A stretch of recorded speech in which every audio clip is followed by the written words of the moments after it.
ایران کا بادشاہ بہت دنوں سے پریشان تھا۔ یوں تو ہر طرف خوشحالی کا دور تھا، مگر بادشاہ کی پریشانی کی وجہ اس کی اکلوتی بیٹی شہزادی ثنا تھی۔ ہر باپ کی طرح بادشاہ بھی اپنی بیٹی کی شادی کر کے اپنا فرض ادا کر دینا چاہتا تھا، لیکن شہزادی ثنا نے بھی عجیب اعلان کر رکھا تھا کہ جو شخص اس سوالوں کے درست جواب دے گا وہ اس سے شادی کرے گی۔ آس پاس کی ریاستوں کے کئی شہزادے آئے مگر ناکام لوٹ گئے۔ اس ملک میں نوجوان طالب علم بھی رہتا تھا، اس کا نام اعظم، اور اس نے اپنے والد سے کہا کہ وہ بھی اپنی قسمت آزمانا چاہتا ہے۔ اعظم کے والد استاد تھے اور کئی برسوں سے لوگوں میں علم کی روشنی بانٹ رہے تھے۔ ملک فارس کا وزیر اعظم، بڑے بڑے درباری اور شہر کا قاضی بھی ان کا شاگرد تھا۔ باپ نے بیٹے کی خواہش دیکھی تو بولے، بیٹا اگر تو ناکام لوٹا تو تیرا کچھ نہیں جائے گا۔ لوگ کیا کہیں گے کہ ایک استاد کا بیٹا ناکام ہو گیا۔ اعظم اپنے باپ سے کہنے لگا، بابا بڑے بڑے شہزادے لوٹ گئے، اگر میں بھی ناکام ہو گیا تو کیا ہوا؟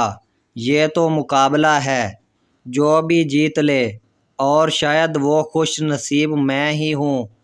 آخر باپ کو بیٹے کی ضد ماننی پڑی۔ اعظم خوشی خوشی محل کی طرف چل پڑا۔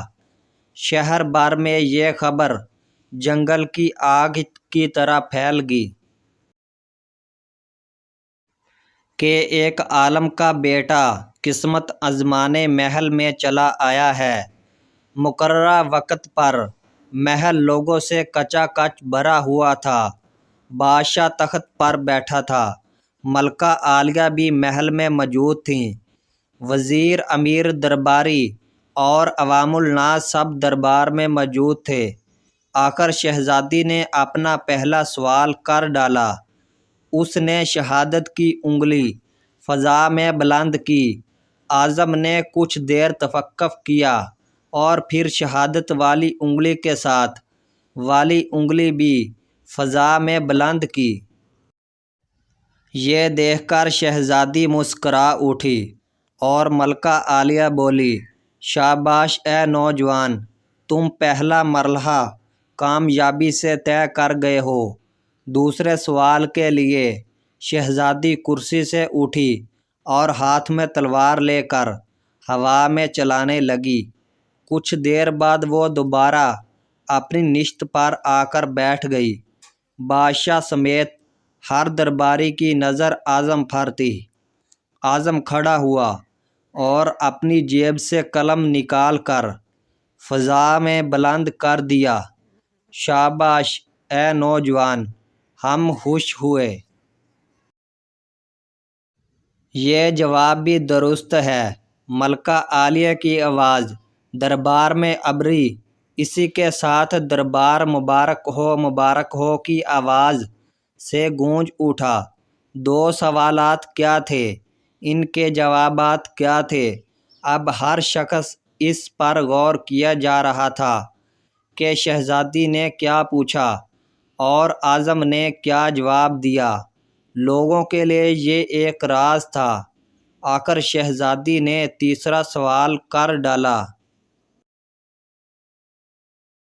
وہ تیزی سے سیڑھیاں اتری اور تیزی سے سیڑھیاں چڑھ کر دوبارہ اپنی نشست پر بیٹھ گئی۔ یہ بڑا عجیب و غریب سوال تھا۔ ہر طرف خاموشی تھی، لوگوں کی سانسیں رکی ہوئی تھیں۔ اب تو اعظم کے ہاتھ پاؤں ٹھنڈے ہوئے جا رہے تھے۔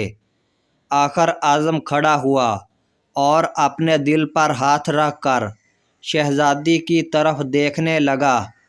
مرحبا مرحبا اے نوجوان، مبارک ہو، شہزادی نے تمہیں پسند کر لیا ہے۔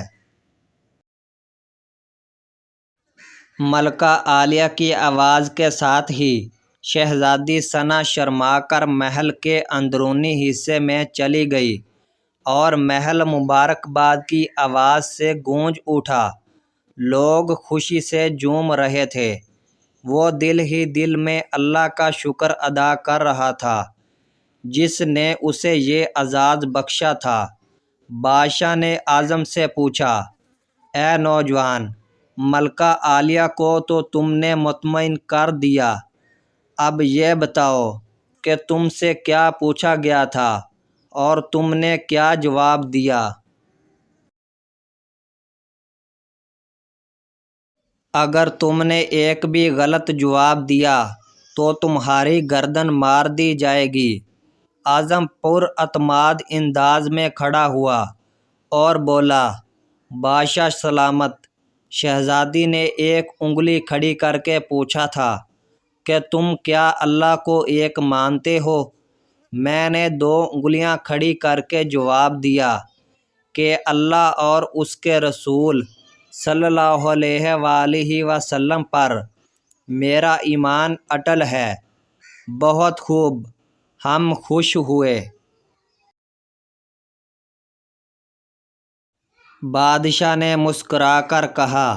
اعظم بولا، اس کے بعد شہزادی نے تلوار چلا کر پوچھا تھا کہ اس سے بڑا کوئی ہتھیار ہے؟ میں نے جواب دیا، ہاں، قلم کا وار تلوار کے وار سے زیادہ کارگر ہوتا ہے۔ ماشاءاللہ، نوجوان، تم نے ہمارا دل جیت لیا ہے۔ تم نے ثابت کر دیا کہ جال و جلال، دول و حشمت کی علم کے سامنے کوئی حیثیت نہیں۔ لیکن تیسرا جواب؟ بادشاہ نے حوصلہ افزائی کرتے ہوئے پوچھا۔ اعظم نے آسمان کی طرف دیکھا اور کہنے لگا، بادشاہ شہزادی دربار کی سیڑھیاں اتری اور چڑھیں، کرسی پر تھک کر بیٹھ گئیں۔ انہوں نے پوچھا تھا کہ میں تھک چکی ہوں، لیکن میرے جسم کی ایک چیز نہیں تھکی۔ میں نے جواب دیا، دل، یہ پیدائش سے لے کر موت تک بغیر تھکے دھڑکتا رہتا ہے۔ بادشاہ نے اعظم کو پاس بلا کر گلے سے لگا لیا اور کہا، اے لوگو، گواہ رہنا، میں نے حقدار کا حق ادا کر دیا ہے۔ میری بیٹی ایسے شخص کی بیوی بن رہی ہے جس کے پاس علم کی دولت ہے جسے کوئی نہیں چرا سکتا۔ ادب کا دروازہ اتنا چھوٹا اور تنگ ہوتا ہے، اس میں داخل ہونے سے پہلے سر کو جھکانا پڑتا ہے۔ تمہارے کان پر بال آنا شروع ہو جائیں تو سمجھ جاؤ تم پر بھی رزق کی تنگی نہیں آئے گی۔ دولت دنیا کی ہو یا ایمان کی، جتنی بڑھتی جائے گی اتنی نیند کم ہوتی جائے گی۔